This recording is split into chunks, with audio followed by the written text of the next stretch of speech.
بسم اللہ الرحمن الرحیم۔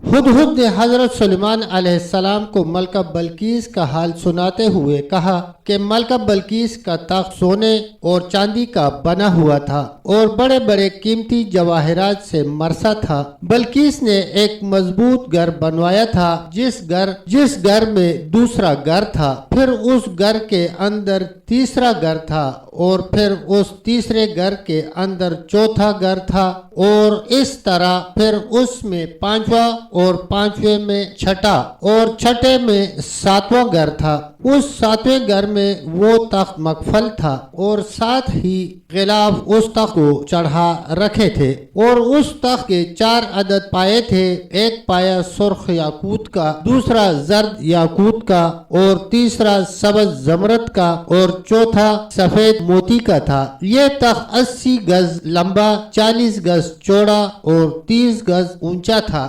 بلقیس ساتویں گھر کے اندر رکھے ہوئے اس تخت عظیم پر بیٹھا کرتی تھی۔ ہر گھر سے باہر سخت پہرا تھا اور بلقیس تک پہنچنا ایک دشوار امر تھا۔ ہدہد نے جب سلیمان علیہ السلام کو بلقیس کی بات سنائی تو سلیمان علیہ السلام نے فرمایا، میرا ایک خط لے جاؤ اور بلقیس کو پہنچا آؤ۔ چنانچہ آپ نے ایک خط لکھا جس پر بسم اللہ الرحمن الرحیم لکھ کر یہ میرے معاملہ میں بڑائی ظاہر نہ کر اور مسلمان بن کر میرے حضور حاضر ہو جائیں، اور اس خط پر شاہی مہر ثبت کر کے ہدہد کو دے دیا۔ ہدہد گیا اور 7 قلعوں سے بے نیاز ہو کر نبی کا یہ چٹھی رسا روشن دانوں میں سے گزر کر بلقیس تک جا پہنچا۔ بلقیس اس وقت سو رہی تھی، مگر ہدہد نے خط بلقیس کے سینے پر رکھ کر باہر نکل آیا۔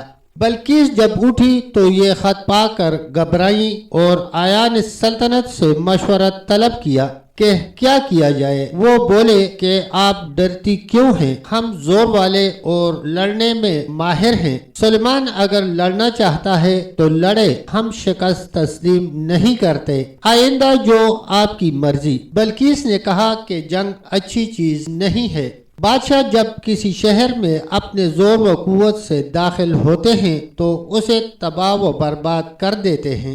میرا خیال ہے کہ میں سلیمان علیہ السلام کی طرف ایک تحفہ بھیجوں اور پھر دیکھوں کہ سلیمان اسے قبول کرتے ہیں یا نہیں۔ تب تک دوستو اتنا ہی، ملتے ہیں انشاءاللہ ایک اگلی ویڈیو کے ساتھ۔ تب تک کے لیے اللہ حافظ، اللہ نگہبان۔